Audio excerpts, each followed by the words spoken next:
Hello, ladies and gentlemen, boys and girls, college football fans, fans of the game across the nation and around the world. This is Tim May with the Tim May Show featuring Clay Hall. Clay, you may have to buckle me down, man. I know. I want to get out of it. I want to get up.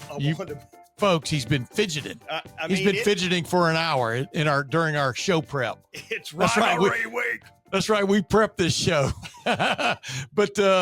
But the bottom line is, man, he's got all kinds of things going on. He's got the Egg Bowl to worry about. He's got Lane Kiffin to worry about. Not that I'm worried about him. Who cares? No, the mediocre Southeastern Conference. He's just going to move from one door to the next if he moves. He's got everybody in suspense down there. And I'm telling you, Clay, I'm saying it again. This game is overlooked. What's coming up on Saturday in Ann Arbor, the 121st renewal of the game, the greatest rivalry in sport. Overlooked. And not just that. Both teams are playing for something. Obviously, Ohio State's undefeated, ranked number one in the college football playoff committee rankings.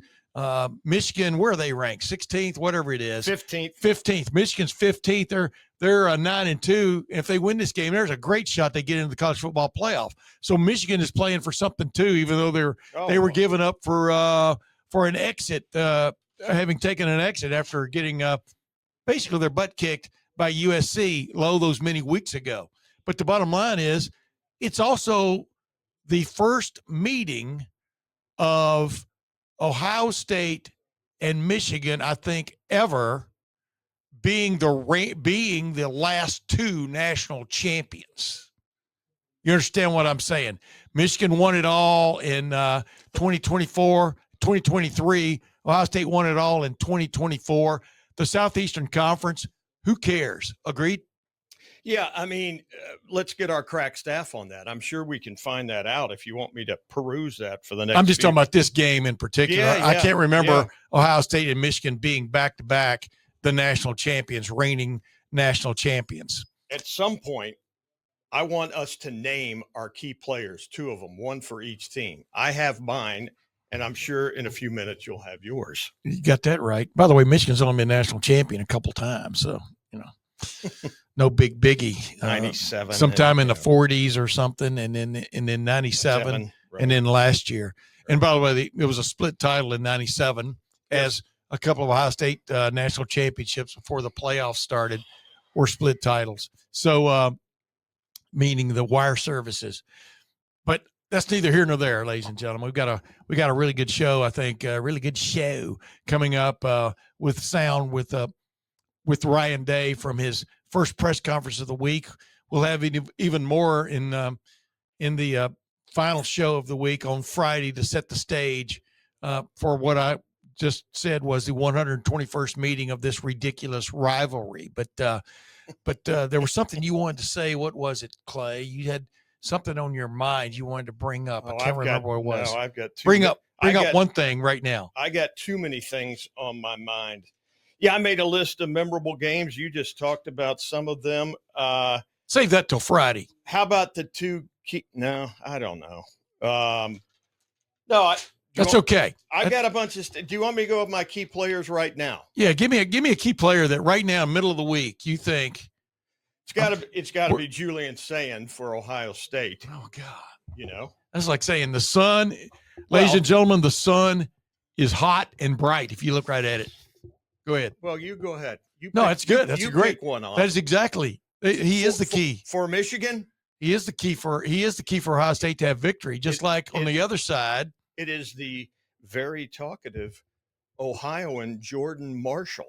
Okay, he's going to carry the mail. Justice Haynes, we know, is done. This guy has 871 yards, 6-point-something per carry, 10 touchdowns, went to Moeller.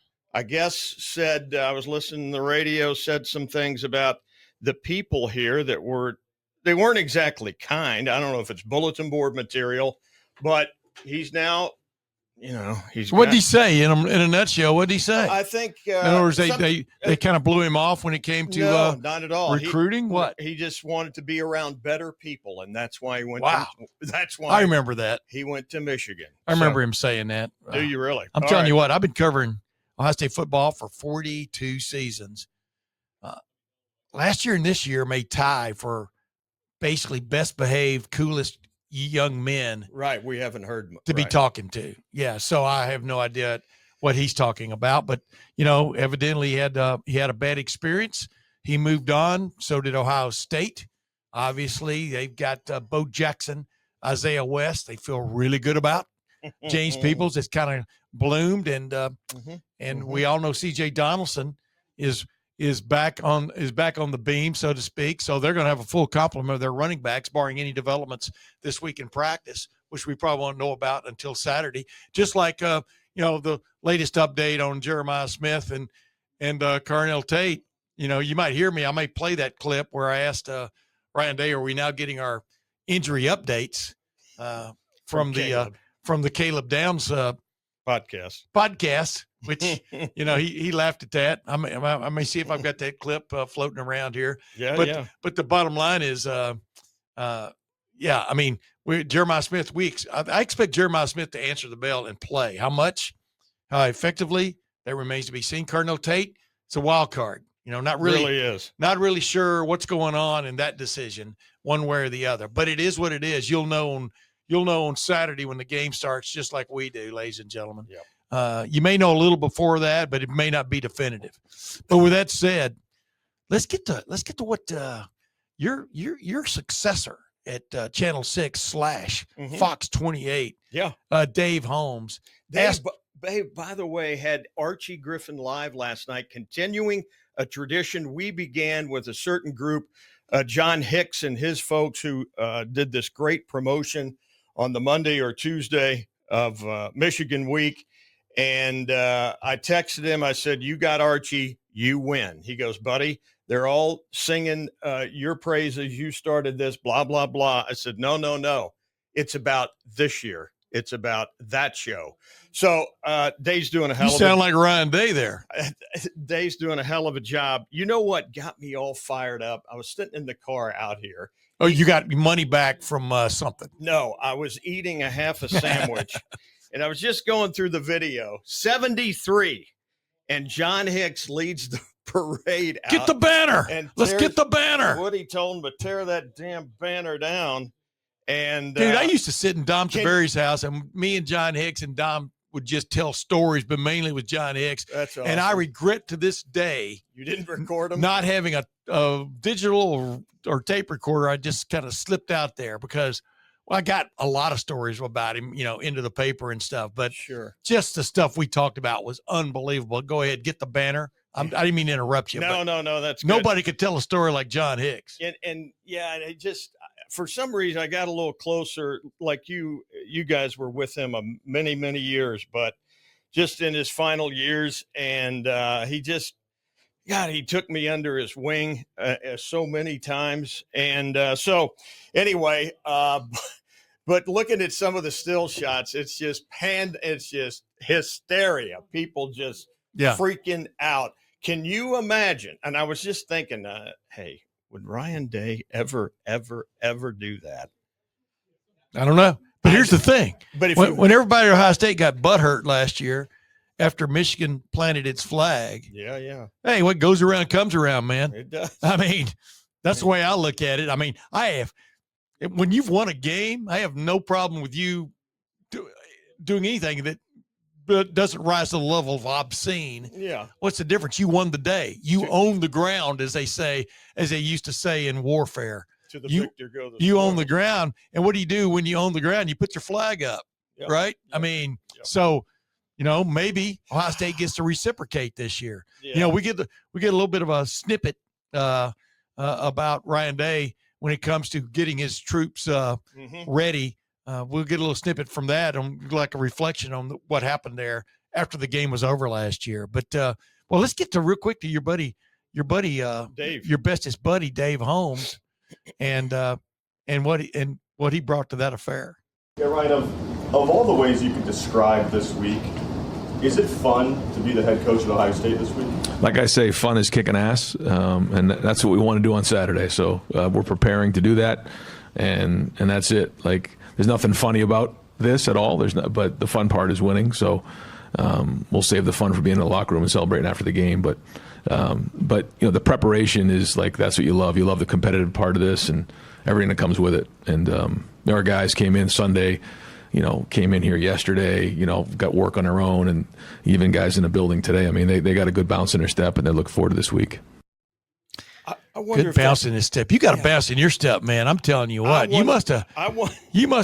It is this week. I mean, I've already got the trip planned Friday morning. Don't wear yourself out right now, man. But I wonder if that got much play up north. It didn't seem like it. Like people were like, "Who knows?" Everybody's reporting on Lane Kiffin. Who knows? Cut it out with the Kiffin. I'm sick of it. Anyway. Yeah. But anyway, go ahead. All right. No, I just, I could see that on the bulletin board. Oh, he thinks they're going to kick ass. Well, I mean, that is the idea. Sharon Moore, I'm sure, is encouraging his guys to reciprocate. Yeah. Anyway. Well, let's get, if they're going to kick ass, then what's going to be the key to that? Let's get to that. Okay. Let's get to that next. Let's hear it. As Ryan Day talked about a lot of things, in that earlier press conference of the week. I mean, he touched on a lot of different things. Is that easier said than done? Yeah, I think it comes down to your confidence and your preparation. And that's what we have to focus on. And it's easy to start to get distracted. At the end of the day, like the more prepared you are, then the more confident you go into games. And that's something that we focused all season on and prepared each week the same way and focused on the things that we have to make sure we master in order to win this game. So, I mean, it's important to go in with confidence, and a big part of that is how you prepare. It's like when you go into a test and you know what the answers are. You come in and you walk in like and that's just the way it is in any game, and it includes this one. Absolutely includes this one. That's some strong coach speak right there. Well, more coach speak. He's got some better couple of lines coming up. But did you take chemistry in high school? Absolutely. I even had a chemistry set at home I made stuff with. Wow. I never walked into that class thinking I had the answers. No. It was not. No. H2O was about it. I mean, sorry. Yeah. Well, chemistry teacher one time, he was making showed us how to make hydrogen gas with zinc and I think it was hydrochloric acid. Put them together, and it was like the trade-off was hydrogen gas, and he'd come up and put it in on a little piece of glass, which would the tube would come out, and then you light it, right? And he kept flicking it and it wasn't lighting, and all of a sudden it lit and blew up. And he got a little glass. He's lucky he didn't get blinded by the glass. Were you in the front row? I was not very far away, but I had my goggles on. Remember, we all had to wear goggles. He didn't have his goggles on. And man, the prof didn't have the goggles. That was very close. But to no cigar. That's what you don't want. You don't want so much gas added to the thing that it blows up on you. And let's get to in that regard, let's get the little sound. He does talk about Let's get the little sound from Ryan, throwing, in my opinion, a little bit of drag racing talk into it. The stuff that was said after the game last year. Well, every season is different, and every game is different. And you use your past experiences to do everything you can to put your team in a position to be successful. That's really what it comes down to. And so every year you learn, you grow. This is a different team. This is a different opponent in terms of their personnel. And so we're going to do everything we can to win this game and focus on that, because what's coming tomorrow or what's coming on Saturday doesn't matter. What matters is right now, like having a great Tuesday. But what's happened in the past doesn't matter either. It doesn't. You can learn from it, but let's just have a great Tuesday and prepare the best we can to go win this game on Saturday. And that's where the focus has to be, and we can't let anything else distract. Yeah, absolutely. I mean, it's you got to keep moving forward. No, I mean, you have to play with emotion, but you can't let it play with you, and you have to learn to use it as nitrous, not as a primary fuel source. And I think that's where our guys have to continue to just focus on the process of how they prepare for games, and they're going to have enough emotion when they get into the game. We don't need to incite any more of that during the week. They know how important this is. They know that this is our number one goal every year to win this game. So that'll be our focus, and like you said, I mean, you start to get, over emotional, then you can start getting distracted and get yourself out of whack and not do your job. So let's just focus on each individual guy, making sure that at the end of the day, they've graded out a champion and that their positions have graded out a champion. Yeah. Easier said than done, but that is the key. Play your game. Do your job. Do your job. Bill Belichick, ever since that was on some kind of NFL films, man, everybody uses that like they invented it. But Ryan Day, I mean, he's a student of all these guys, and but here's the thing, Michigan is 9-2. Michigan's not an also ran. Like I said, Michigan is playing on Saturday for a chance to be, remote chance of moving into the Big Ten championship game, but more of getting into the college football playoff as an at-large invitee. So, go ahead. Do you want to say something? No, I was just going to say, do your job like that Cowboy special teamer did after getting leveled 2 or 3 times and then goes and causes a fumble. Oh, man, that was an incredible, incredible play, and I'm glad they've caught it. I can't recall the young fella's name, but it was amazing. Okay, ladies and gentlemen. You didn't see it? Oh, I saw it. Oh, I don't remember the guy either, but you're the one that brought it up. So it's like forgetting your kid's name at Christmas. No, as a coach would say, number 38. Yeah, there you go. But let's get some more sound from Ryan Day. Ryan was asked about Michigan, I think, by our good buddy Dom Taberry, but what he said. Coach, scout them. They're banged up a little bit too with some things. What do you see when you see Michigan? Well, talent all over the field. This starts on offense with the quarterback. He's a dangerous player. The running back, Marshall, is a very good player as well. Runs downhill. He's physical. Offensive line and tight ends are good. Marsh and Colley are very good as well. So talent. On defense, same thing. You see, Moore and Barham off the edge. These guys are 2 of the best pass rushers in the country.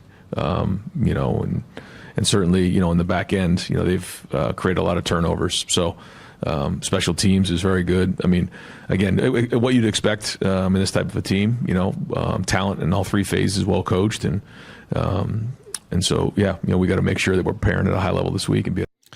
Yeah, absolutely. That Barham better be preparing. Yeah, Barham is a beast. Number 15, I believe. Okay. That cat is, he's dangerous. Write that down, ladies and gentlemen. Number 15 on Barham. Michigan is a beast. He is. Is he as much of a – he's a beast. Ohio State's got Arvell Reese, the freak. Similar. Yeah, I don't think he's as fast as Arvell, but this could be one of those King Kong versus Godzilla kind of things if they were just playing against each other instead of on each one's defense. But in the octagon, the big house. If you ever noticed, by the way, I pointed out to people too, they've done expansion to the big house and stuff. It's still basically, but in the old days when it was just the big house, the original, isn't it funny how it looked like a Block O? Yeah. It's pretty funny. Added a bunch of suites, right? Yeah. On that.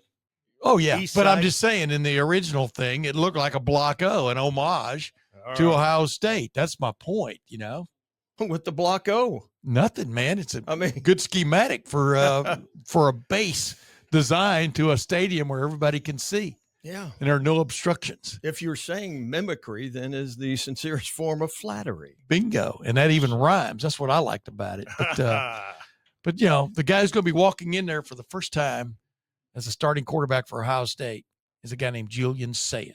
Yeah, the California kid. And, we in the media, we as fans who never got the opportunity to do anything close to that, figure a guy must be, I was going to say something bad. I'm going to say this, must be shaking at the knees.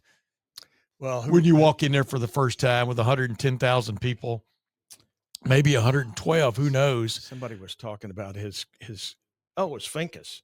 Matt Finkus said, I've never seen a kid like this young. He said, this cat he's unflappable. We'll see. Yeah. Now I keep reminding people now, Rex Kern was in the same age group. True. When he was a starter as a sophomore for Ohio State and led him to along with the other help, led him to a national championship.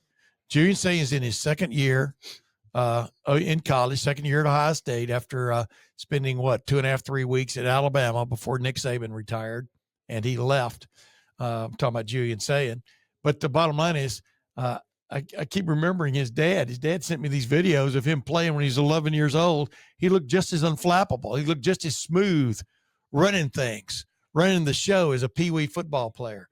And he even threw the ball the same. I mean, it was pretty uncanny. I mean, obviously probably a junior-sized ball, but still crazy. Isn't it funny? Because some guys are just born to do these things, man. Because the Mannings have those kind of 8 and 10-year-old videos of, hey, Daddy, look at, and you see you see a little something right there. Well, this is press box footage, man. I mean, it's pretty good because he was playing for organized teams, and they take it. Some organized leagues take it more serious than others. This one definitely did, but man, he had good receivers too. I mean, 11 years old. Guys catching balls like that is pretty amazing too when you think about it. I would think. But yeah, is doubt. Is Julian Sayin ready for this? Let's see what Ryan Day had to say. To continue to do what he's done and lead the team to a victory. That's it at the end of the day. And what does that look like? It depends on how the game plays out. But he's got to do his job, make great decisions, and ultimately be the guy that leads the team to victory. And that's the number one goal. The rest of it, is gravy. So, he's got to do as good a job as anybody in the building this week. I'll get out in front of it. He's got to communicate, handle the environment and what comes with it. He's shown composure this year, but again, now he's got to be at his best. Yeah, which, he's got to be his best. But like we said, we've seen them add. They pretty much moved to a full complement in terms of having no restrictions on plays quickly after the Texas game. I mean, he's been running the offense. Seemed like it, yeah. I mean, the offense changes every week based on who you're playing and what you want to feature, because you can't prepare 150 plays.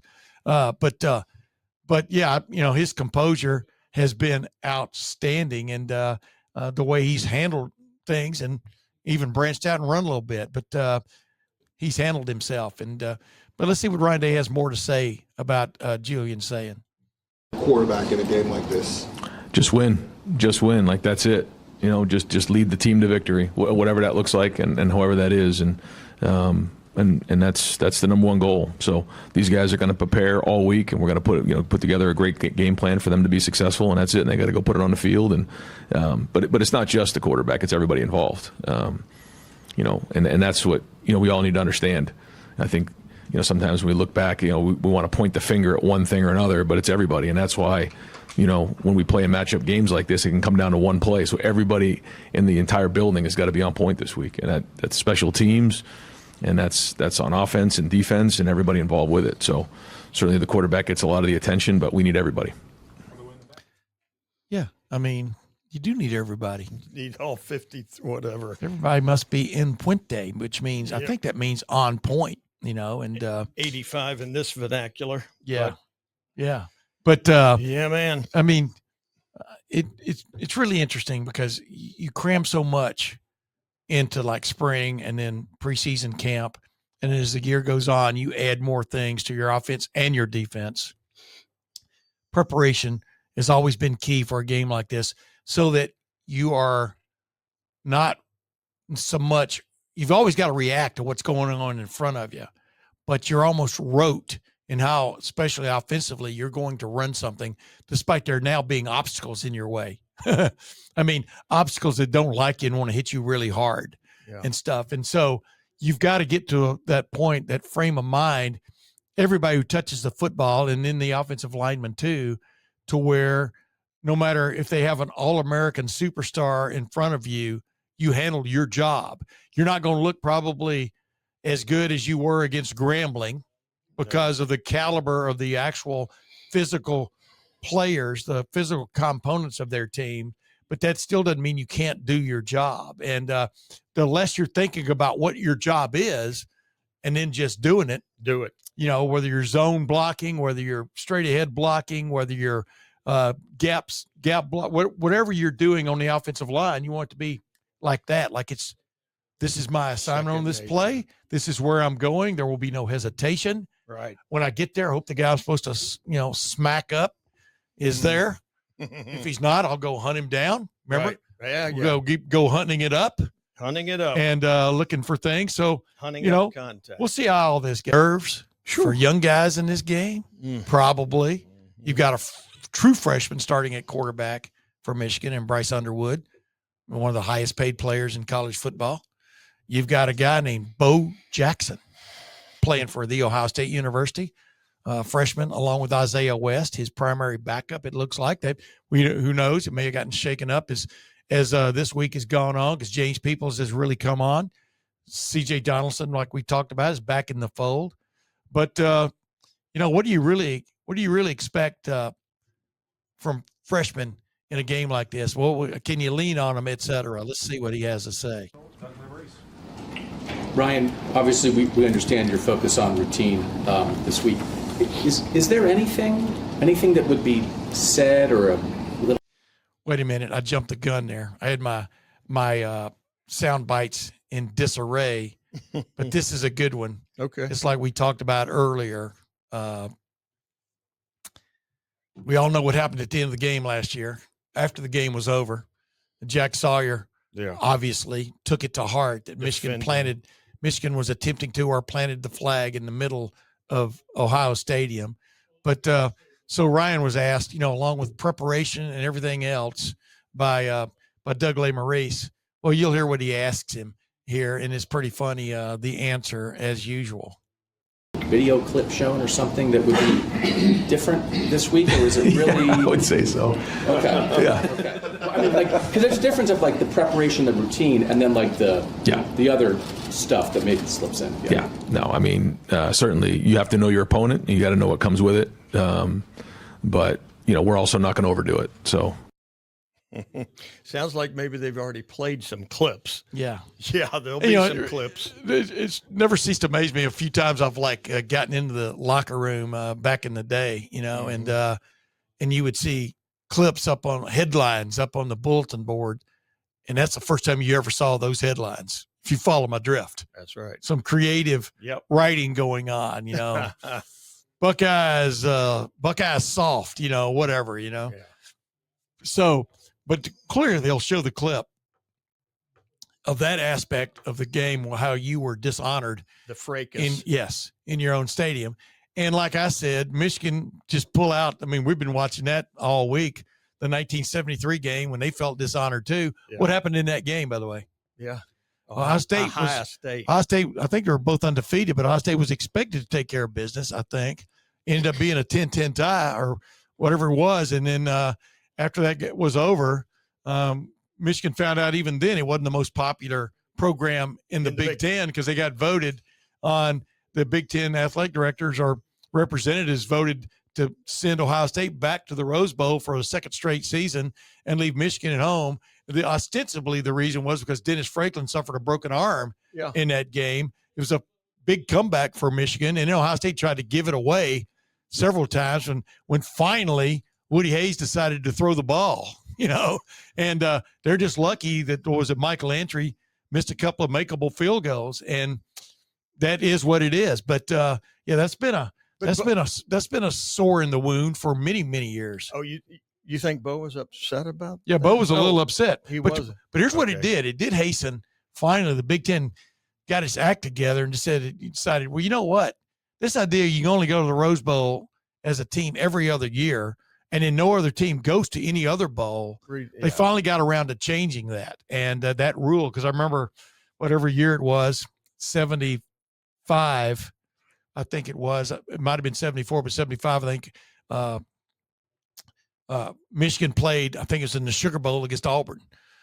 Finally, that spell was broken. And now, of course, hell, there's you may 40 have bowls. You may have 12, 14 Big Ten teams in a bowl game when it's all over with this year. But right. We'll see how that goes. But let's move on. Let's get to some more sound here from Ryan Day. And I think this is the sound talking about, having a freshman at running back. To make an impact in this game. Oh yeah. We need Bo to play well. We need him to be at our best, at his best, like everybody else. And you just go for what you've seen all year. And we all know that what this game means, but we also have to make sure they understand it's football. And so you have to trust what you've done leading up to this point. That's why we work so hard in preparation and what he's done up to this point in his growth. So, and these are the types of games where legends are born, and so these guys understand that. And I think about Chris Olave as a freshman, that year where he blocked the punt and had 2 touchdowns in that game. Like that, his career just took off from there. Garrett Wilson had a big game that year. Like you said, guys in this game have used this as an opportunity to springboard their career. So, great opportunity for those guys. Absolutely. Unbelievable moment, because people will remember the playoff run, whatever, but people walk up to you on the street and remember a specific point in a Michigan game in like 1993 or something. Yeah. And I'm just looking at them cross-eyed, like, I'm not sure I remember that, but of course that was a 31-3 game. Well, but 10,000 plays later. Yeah. 10,000 plays later. Yeah. But the bottom line is it does matter, man. People remember stuff. Every play matters. Absolutely like that. The game is so important. The games you remember are the ones in November, correct? That's it. And especially this game, because it meant so much deciding who the Big Ten champion was way back when. And it kind of has the same ramifications this time around. Ohio State, will it move on and play what we think will be Indiana, which closes out the regular season against Purdue? Will it be number 1 versus 2 in next week's Big Ten championship game? I hope so. Well, this thing has moved so fast, hasn't it, this year? With a double bye. Yeah. It's like 14, Yeah. Yeah, 14 weeks of unbelievable. You and I have been churning out 3 of these a week too. I mean, but I'm fresh. Are you fresh? Yeah, what is 14-3? I don't know. 42. Carry the 2 42, plus 1 minus 6. Yeah. Hey, I had it and then you screwed me up. Yeah. Well, anyway. 14 times Not 3 is 3 to easy. 4 is 12. 3 to 1 is 42. 3, 42. Yeah. So, but here it is. Here we are. It's upon us. And by the way, got to me finally in the question and answer session. And I did have a facetious question of Ryan Day till I finally asked him, like Jim Trussell said on our show last week, the quarterback, has Julian Sayin really been put in that moment? Right. Where I'm talking about a moment with everything on the line. I mean, every moment's big. And when he got up limping a couple games ago, that was big. Now, no matter if they were playing, I think UCLA, didn't matter. Right. That was a big moment because, man, if he went down and stayed, that would be tough. But the point is, was it you or Tress saying, "Hey, this kid hasn't"? No, it's Trussell, Jim Trussell talking about how in this game, somewhere along the line, your young quarterback is going to be tested, asked to make a play, demanded to make a play by the circumstances that come around you. Just remember Troy Smith stepping up into the right and hitting Anthony Gonzalez on that one pass in 95 up there at Michigan. 96, Troy Smith delivering that back shoulder throw to Brian Robisky, which clinched 06, excuse me. Yeah. Yeah. Not in, in 05, in 05 to Anthony Gonzalez, and in 06, Troy Smith stepping up and making that throw. Now, he wasn't a young quarterback by then, obviously, but making that throw, back shoulder throw in the game of the century, 42 to whatever it was, 39, I think was the final score. Yeah. Bottom line is your quarterback, no matter what age he is, no matter what experience he's had, is going to be leaned on to make a play when all else goes awry. So, but first, let's get to my little end of press conference, kind of like give and take with Ryan Day. Oh, sorry, I didn't hear you. Thanks, Mike. By the way, should we, this just throwaway question, should we get our injury updates from the Caleb Downs podcast? I guess. Okay, just making sure. How confident are you, talked about this a minute ago, but with Julian, that like Jim Trussell was talking on my show last week about, comes a time when a quarterback's got to make a play, off script, etc., do something special like Troy Smith did all through the, how confident are you in what you've seen of him just being able to, at times, wing it, and get it done? Well, I think that's the art of being a quarterback. If you just start winging it, then you're going to put yourself at risk just because you're winging it. Yeah, it comes naturally. You have to make great decisions, and when it's time to compete, you got to compete. But that's understanding time, situation, score, and everything that comes with it. So Julian is going to do a great job preparing this week. He has all the way up to this point, and he's going to work as hard as anybody in the building to make sure he's ready. But you've seen him emerge in that area, right, over the last several games of being able to take a broken play and make something? That's right. Yeah. And that's a sign of a good quarterback, when it's the way we drew it up, make the routine plays routinely. And when it's not the way we drew it up, you got to make the coaches right. And Julian's done a good job with that. Yeah, he's done a good job of that. Man, I remember 1981. Got to make sure my decades are right when I say it. But 1981, Art Schleister going right side, following Von Brodnax to the end zone at Michigan to get that win. And the way the story was portrayed, at least by Earl Bruce, was they went the wrong direction. But you know what?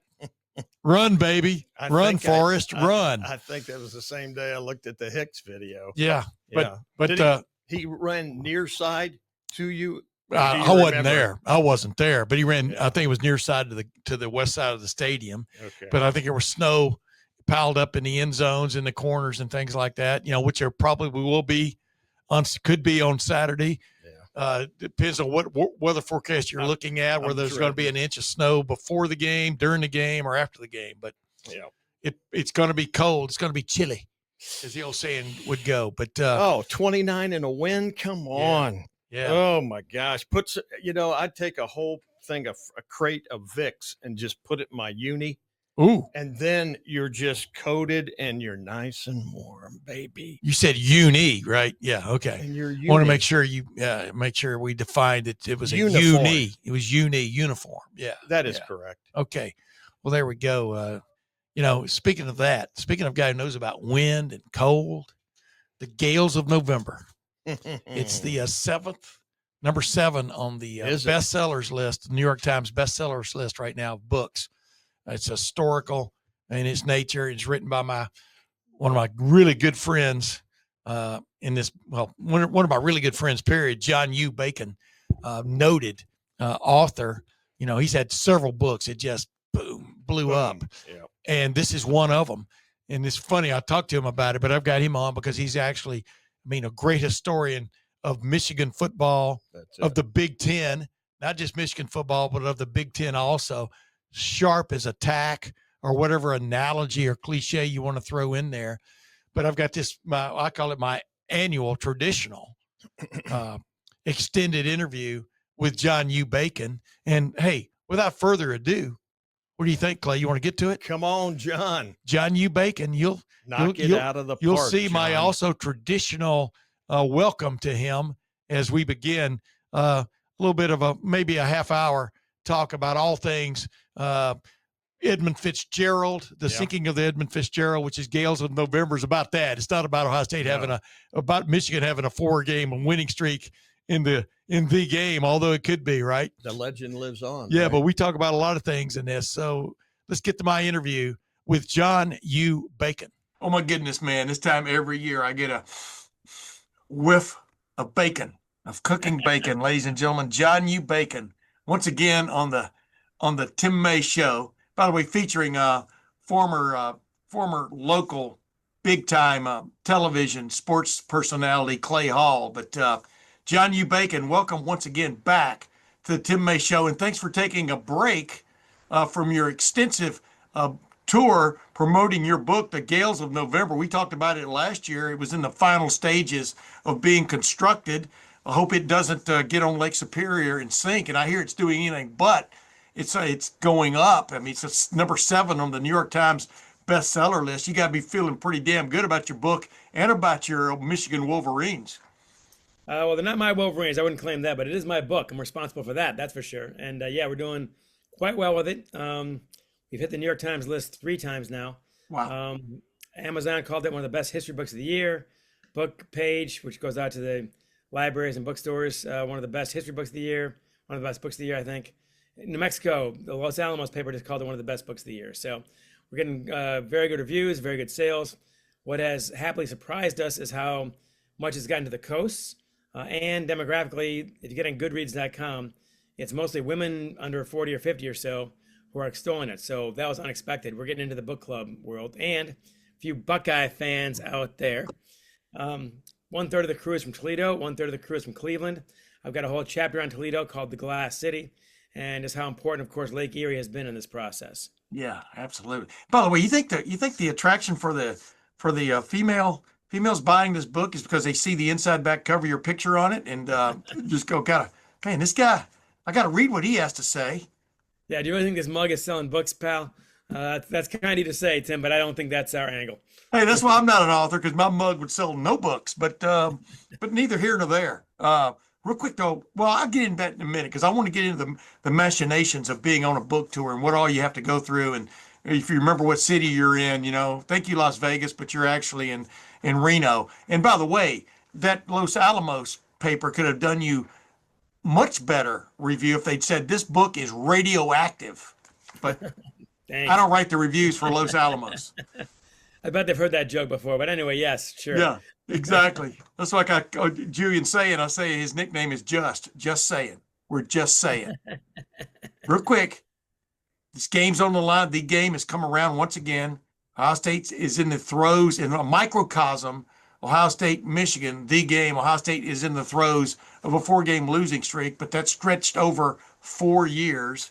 But the point is, if not now, when? As I said on TV the other night here in Columbus, if not now, when do you break this streak? But both teams are going into this game kind of like the good old days, John.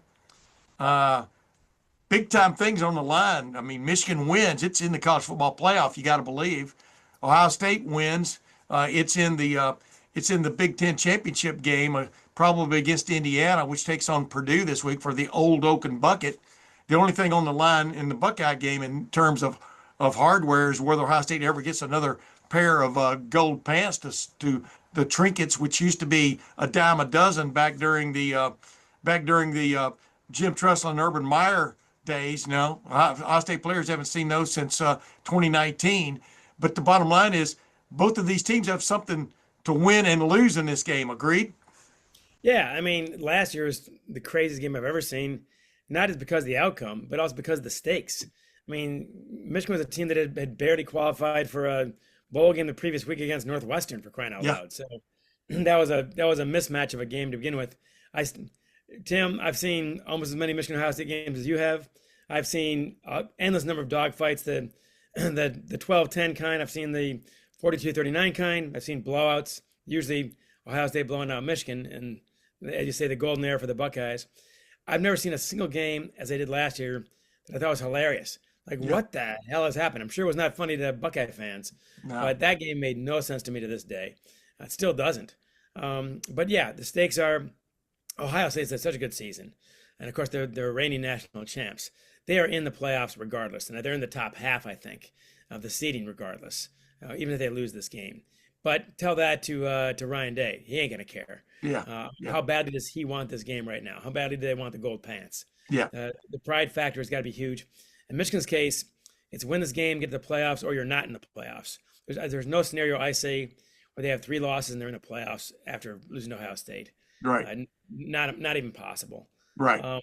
And if they win against Buckeyes, could they not be in the playoffs? That is possible, but I think very unlikely. If you knock off number 1, and look, sorry to say, TV likes the Buckeyes and TV likes Michigan. So if they're on the bubble, they get in. That's how that one's going to work. Yeah. So, we're back to the like I said, the good old days where it is okay. It's now a heavyweight title fight. Now, maybe Michigan's not a top 10 title winner, but they are on the card. Yes. They're at least a heavyweight this year. Last year, they're a middleweight or a lightweight. So this is a real big boy game. And honestly, I don't think Michigan can win it without help from a certain freshman quarterback, maybe 2 freshman quarterbacks, and from Ryan Day. If Ohio State plays their game and Michigan plays their game, Michigan loses by 10 or 14. Wow. They have to get help from Ohio State to win this game. But you know what? You kind of said the same thing last year, didn't you? And a whole lot more help, though. Yeah. Wow. Well, I mean, that to me, that's the epitome of a rivalry. I think you agree. The epitome of a rivalry is you don't really know what's going to happen. You think you do. Auburn Auburn beat Alabama a couple of times when Nick Saban was there, when nobody was expected. We all remember the kick six, Auburn fame, where they ran back that field goal attempt. What are you doing, Nick Saban? Right? I mean, you don't really. That's the great thing about a rivalry. And I've always said this too, John. When Michigan was holding sway during the Cooper era, and kind of got a little cocky about, Michigan State's our biggest rival now, and all, you know what I mean, all the folklore that went along with that, and then all of a sudden, boom, you win one time two times in what 18, 19 years, kind of brought it back to right slapping you in the face that Ohio State can play football too. Now the shoe is flipped again. I say that enhances this rivalry, adding to the bitterness of it. What is your take? Undeniably true. And what was great, if you will, about the 90s for the rivalry, if not for Buckeye fans, and what's great now perhaps is that the underdog, Michigan in both cases, in the 90s and in the 2020s, they're the ones pulling the upsets. Yeah. So that certainly keeps the whole thing going. I've never seen a game, like I said, like last year we just threw out the records, although, man, Cooper had some absolutely bulletproof teams. Yeah. 93, 95, certainly come to mind. 95. Yeah. 96. Those are some of the best teams I've ever seen. And honestly, if they hadn't lost to Michigan, they'd probably go down that way. Yeah. As just that good. I mean, Eddie George, Orlando Pace, the hardware amongst that crowd and the NFL pedigrees was incredible. Yeah. So you never know. And then the beauty part of this game is no matter what happens afterwards, and Ohio State, this is the acid test because I can't recall ever the team that lost this game winning a national title. That has to be the first time. Yeah. Is that it still sucks for the team that lost. You won a national title. You had 4 great games. No one's ever done that before. And they looked, I mean, the Oregon game alone was just one of the most dominant games. Mind-blowing what happened in that game. Just crazy. And that's a very, very good Oregon team, as the Buckeyes have already found out, of course. And yet, because they lost to Michigan last year, I guarantee they're pissed off right now. I guarantee there are people in Michigan, by the way, buying the mugs and buying the T-shirts from the Ohio State title year just to see the Michigan loss on there. That's the smugness of it all. Whatever drives sales. And it's good for I know whoever loses, it sucks for them. Yes. It's good for the rivalry. Yeah, but the great thing about it, you and I touched on this last year a little bit, but I wanted to ask you again. The great thing right now, Michigan has to win, or it doesn't probably get in the college football playoff. We've already talked about that, question. but they have the shot at it for sure if they win. But I think maybe the greatest thing about this, the modern era, is it doesn't necessarily ruin your year. It ruins more your day or week, and you will always long to have won that game, but there can still be things out there for the loser, which, as we all know, back when you and I were, back when I was growing up, back when you were a little snot-nosed guy playing hockey, that back then it ended your year. You know what I mean?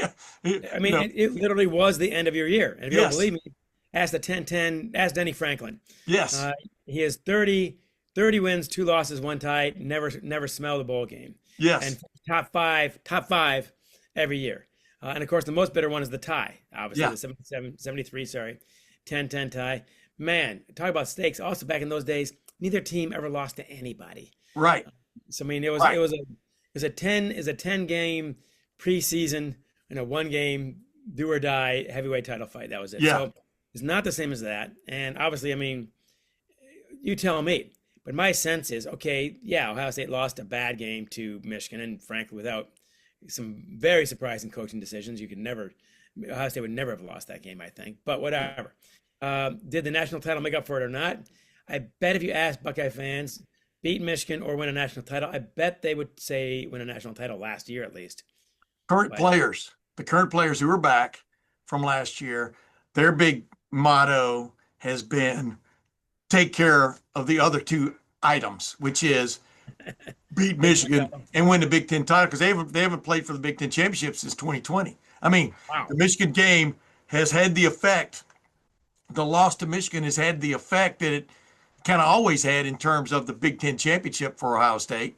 And now, they win, they're in the Big Ten championship game. So no, you're right. It's driving them, and it will drive the 2024 team. They will always celebrate the national championship, but it will still drive them a little bit crazy that over 4 years they didn't get it done, against Michigan. And you're right. I mean, it matters, baby. It matters a great deal. And Jake Butt, one of my former students at Michigan, from Pickerington, Ohio, of course. Yeah. In northern Ohio suburb, I believe.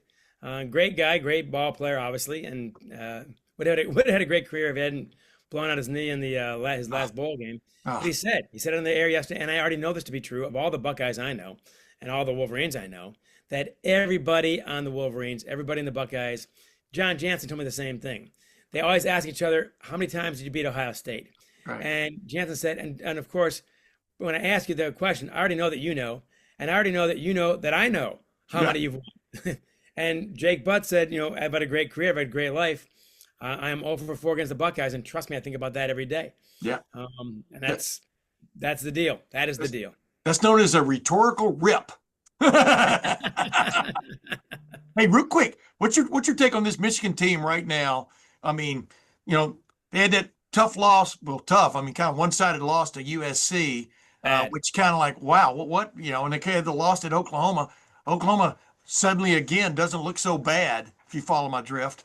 Right. But what's your take on where this team is right now in terms of development? Obviously, they had some tough injury situation at the running back spot. I mean, Haynes was getting it done, man. And so just what's your take on Michigan and how it sort of matches up, if that's the correct term, with Ohio State this time?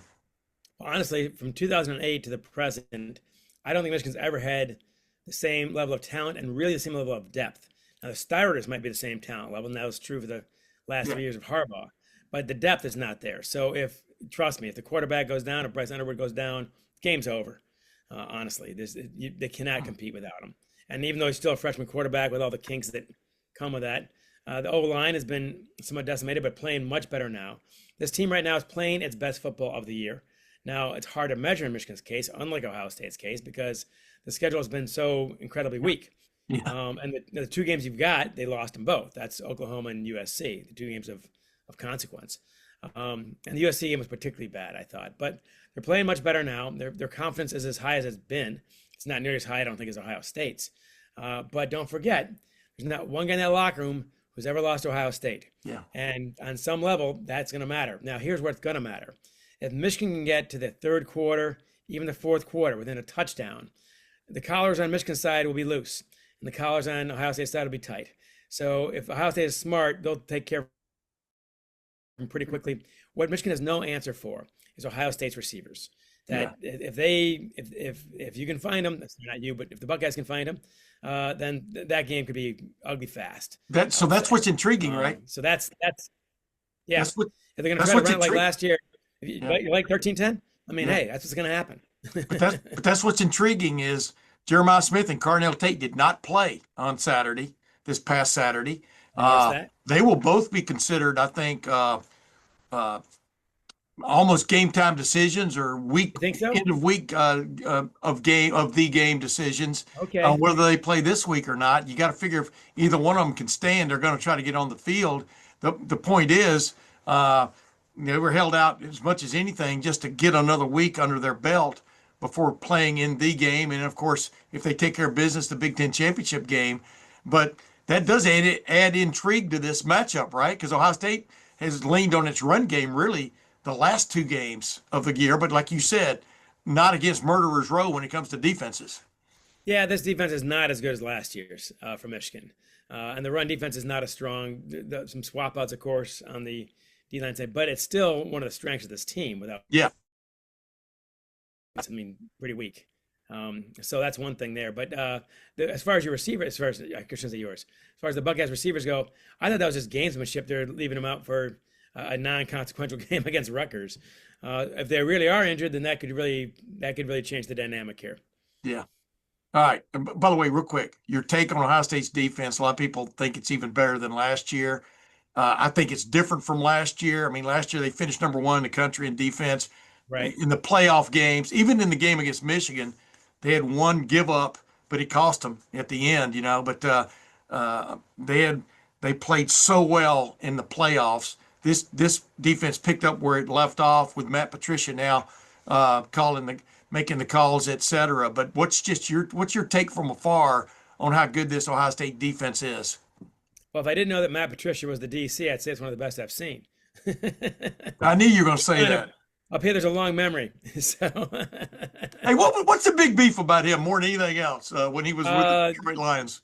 By the time he was done, 3 years, I think? Yeah. That he didn't have a single friend in the state of Michigan. Not just because they were losing and playing poorly and so on. He was arrogant. He was very arrogant to his staff, to the players. He alienated them very quickly, the front office and so on, even the media he wasn't very good with. So, hey, man, if you're losing, you better be nicer than that. Yeah. I want to tell you something. He's one of the most... But having said that, I mean, show me a coach who's truly humble, and I'll show you probably a loser. Yeah. So, I mean, these guys are not wired like you and I are wired. You can't be. Yeah. Hey, dude, I'm going to tell you something. He's one of my favorite coaches I've ever dealt with. There you go. At Ohio State. I mean, guys can change. I mean, I'm telling guys you. Can change. Look, personable. Belichick. Hey, Belichick sucked at Cleveland. Yeah. Chuck Daly sucked coaching the Cleveland Cavaliers before he had the bad boys in the dream team. Yes. It happens all the time. So he learned his lessons. And of course, look, he's under a great coach in Ryan Day. You can't look at Ryan Day's record, despite the Michigan stuff, and say this guy is not a phenomenal coach. Yeah. The winning percentage is ridiculous, especially in an era of parity. And again, running the table for, I think, maybe the hardest draw they had last year. I mean, not an easy game on that list. And the way they just dismantled them all the way through. And again, the Oregon game was one for the ages, in my opinion. So if Patricia is there, look, that defense is very good. Michigan's offense is good. On a great day, they're very good, maybe. But, man, they have not been tested. And we're going to see, man, great line from Rick Leach. Now, he won 3 out of his 4 against Ohio State. This is back in the 70s. But as a freshman, Johnny Falk, the equipment manager, says, Rick, we're playing the Buckeyes today. It's time to put, both straps on and tighten them up a little bit. And he says, what are you talking about? And he said, well, at the end of the first quarter, I knew exactly what he was talking about. Exactly. Time and space are going to shrink for Bryce Underwood in this game like he's never seen in his life. Yeah. And how he responds to that, he may have a bumbling first quarter. Frankly, I expect one. The question is how costly it's going to be. If he's got a pick 6 or 2 in the first quarter, this game's over, probably. If he can get through the adjustment period, which is going to be the first quarter, without choking, without giving up 10 points himself in some way or other, then Michigan's got a shot. But, I mean, look, everything right now, show me a part of the game that does not favor Ohio State right now. Yeah. And the only thing that on Michigan's side right now is voodoo. So hey, worked good last year. But voodoo can win a game. Got that right. Depends on what voodoo dollar are they sticking the pins in? Is it Ryan Day or is it Julian Saying? Bring in the pros on that one is my advice on that one. Bring in the pros, right? Yeah. I mean, offense, defense, running game, passing game, running offense, running defense. There's not an aspect I don't think right now that favors Michigan. Yeah. Including special teams. And even Zveda has been unreliable this year. Yeah. I mean, and he cannot be. I mean, you saw how without the 2, they're not winning. So that can't happen again. So again, almost everything favors Ohio State. And yet, last year, the morning of the game, on Twitter, I said I give Michigan 5%. Then I found out that Colston Loveland, their only really effective player on offense, tight end, of course, he was out. Yeah. Said, make that 3%. Wow. This year I caught around 20%. Michigan's got a shot. So they're a better team than last year. But Ohio State has to be focused. You should have jumped on FanDuel or DraftKings just for the good old times that morning. But hey, real quick, before I move on to one other, I want to talk about your book tour real quick because you know how intrigued I am about the talent you have, et cetera. I'm buttering you up, but I want to ask you this: the Connor Stallions, the Jim Harbaugh era, are all behind us now. Punishment has been meted out to Michigan for the most part, et cetera. As you look back on it now, does that only, and this is from your point of view, but does that only enhance the fervor of this rivalry? Meaning what that brought, whether you want to think it gave Michigan an advantage or not. I mean, I think it probably did at some point, but my point is it's behind us now. What did it do when you're writing that big book in the sky about this rivalry? What did it do for this rivalry, in your opinion? More fuel to the fire. And look, all great rivalries have, I would know about things like this is unprecedented in some ways. But what do you have? The Snow Bowl in 1950. You got the 1968 go for 2. Yeah. Of course, go for 3, etc. 10-10 tie. You got the 10-10 tie. You got the banner being torn down. Yeah. You got all Michigan last year with the flag on the field. All this stuff feeds into all of it. I mean, you need all this stuff. And the sign gate is a classic Rorschach test. Glass half full, glass half empty, or is it? I think if it did not give them advantage, they would not have done it. Let's just say that. Obviously, how much of an advantage? In hindsight, of course, and I'm sure they did not intend this. The NCAA did Michigan a huge favor when they announced, maybe it was the Big Ten, mid-season of 2023. They announced what Michigan was doing. So from that point forward, you know that signs had nothing to do with it. And without that, you're probably rolling back wins, I think, because you can't tell what the margin was. That certainly diminishes that argument. But so what? Michigan fans will say one thing, and Michigan State and Ohio State fans will say another. So that adds to this whole fervor and so on. Last year's game from Michigan was crucial, not because of the season or anything else, because so what? They're 8-5 at the end when they beat Alabama, because it showed that it was not just signs. It gave an argument against it. That was absolutely crucial for Michigan. And by the way, more crucial, 2023. If Michigan loses that game down at the back in Ann Arbor, if they lose that game, then Ohio State fans can say you can only beat us with signs. You can't beat us straight up. But Michigan's got 2 wins without it, and that's crucial. But trust me, when you say it's over, it ain't over. It's never over. Yeah, it's not going to be over. And here's the other thing. It forever. And here's the other thing. Saturday at high noon, the last 2 national champions will square off. I don't think enough's been made about that. If this was the Southeastern Conference, they would be blowing this up like Arma versus Geddon. I mean, agreed? I mean, these are the last 2 national champions. I mean, it's crazy. It is crazy, and it's kind of being portrayed as a fluke.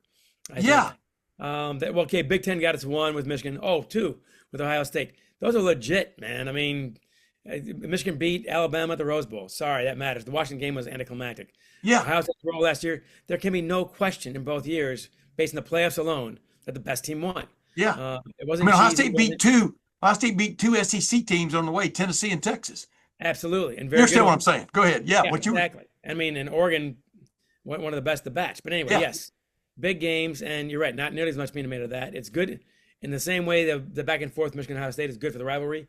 This is good for college football. Yes. Because the SEC dominance, much like Ohio State's dominance through the first large chunk of the 21st century, it's not good for the rivalry. It's not good for college football to have the SEC dominate like that.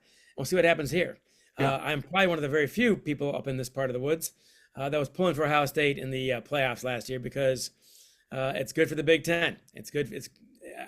And the SEC, it just means more. No, it doesn't. Yeah. Well, the good thing about your neck of the woods, in your little part, you planted those bramble bushes in between the trees so people have a hard time getting to your house. So I understand protecting yourself. Hey, speaking of that, and we'll get out of here, I wanted to ask you about your book because I heard it's been extremely well received, as we talked about a while ago. Number 7 on New York Times bestseller list with a bullet, by the way. But are you ever amazed in this modern world how people are still intrigued by certain things from history, which just caught their fancy, when they were younger or something, or they heard the song, but mainly it's still, we think we know now what caused the thing to obviously sink and stuff, but how dramatically fast it sank and the unsinkable Molly Brown kind of thing. I mean, what do you think drives this more than anything else, John U. Bacon?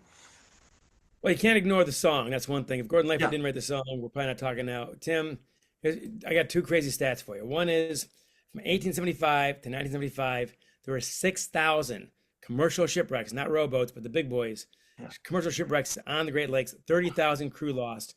That is 1 ship per week, every week for a century. That's 1 crew lost every day for a century. That's how crazy it was. And I got Cleveland figures big in this, by the way, so does Toledo.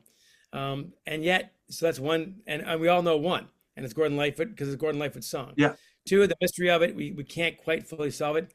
In my book, we expand certain things and we shrink others, certain theories, that is. But we still can't quite get it. A woman from North Olmsted, Ohio, Cleveland suburb, as you know, Ruth Hudson, her 22-year-old son, Bruce, an Ohio State student who took 2 summers off to be a deckhand on the Edmund Fitzgerald.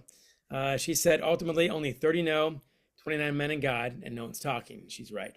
Yeah. Third thing is, crazier stat. Since November 10th, 1975, there have been 0 commercial shipwrecks on the Great Lakes. Wow. So you got 6,000 for a century and 0 for half a century. And it's because of that ship.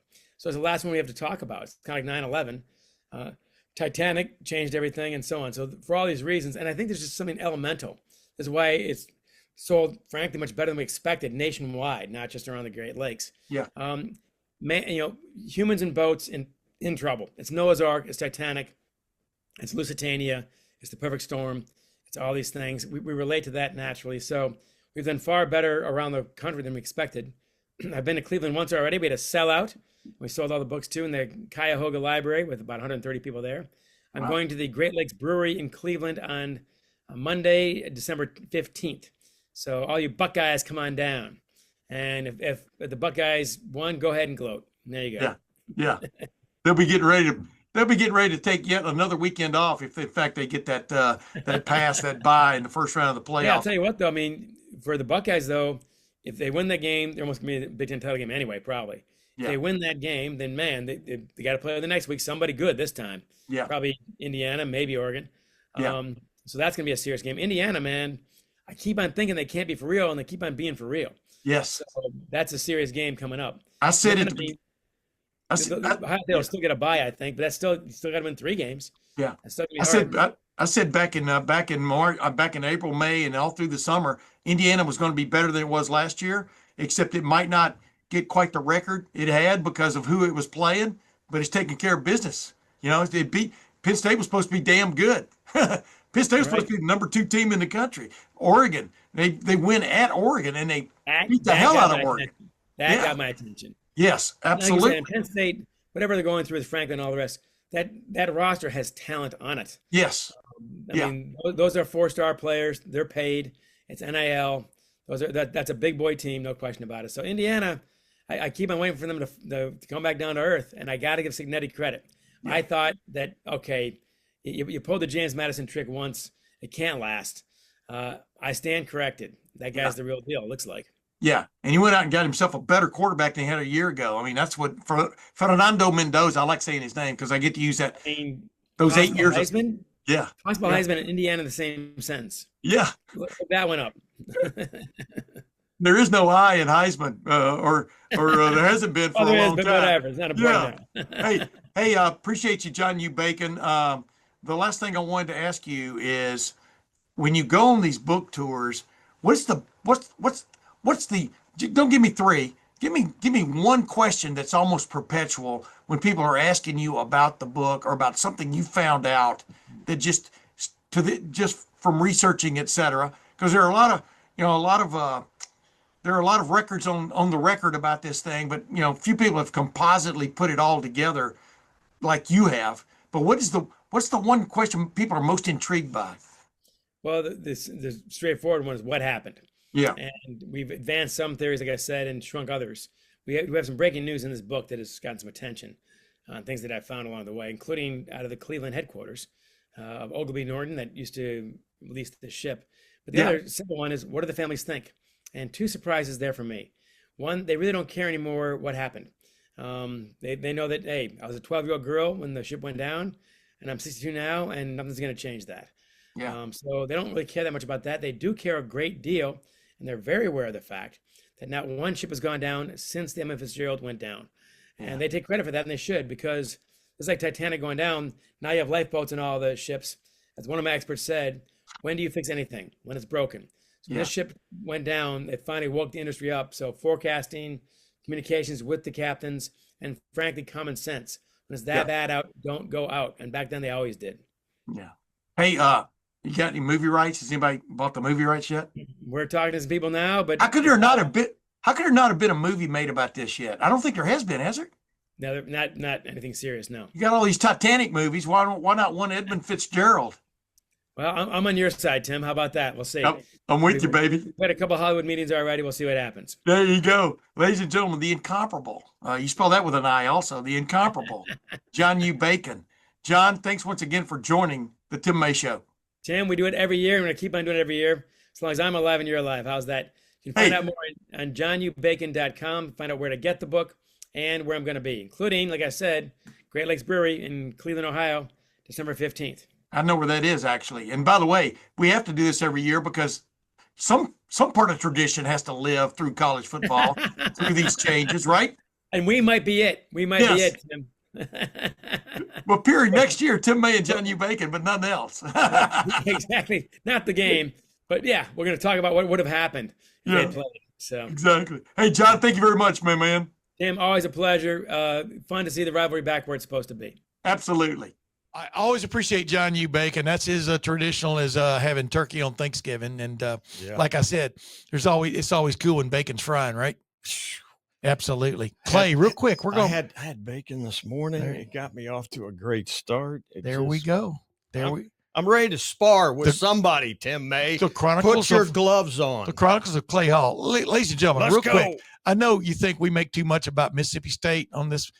You do. I don't pay attention to comments, but I know we probably make too much about it. But nobody cares. This man so much cares about Mississippi State going against Ole Miss on Friday afternoon. So much so he's going to get to his hotel in Michigan in time to watch it, which means he's got to leave awful real early. I tell you, the other reason I'm going early is to hook up with Urban Meyer about 2:15 in the afternoon. Mr. 7-0, the Hall of Famer.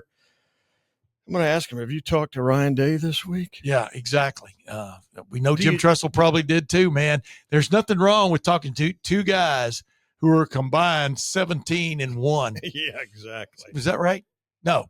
16-1 in the game, for want of another term, pointers. But you know what? They would even tell you, man, by Friday afternoon when that comes along, most of the hay is in the barn. Well, as you know, too, we usually get a snippet with Ryan off the bus about 6 p.m. Yeah. We'll see what he has to say I plan on being there and doing that. That's a tradition like no other. But there at the I won't say where the hotel is or what the name of it is because they don't like that getting out. But you know what? Okay. Until next time, ladies and gentlemen, that's Clay Hall. I'm Tim May. This has been the Tim May Show featuring Clay Hall. We'll see you next time.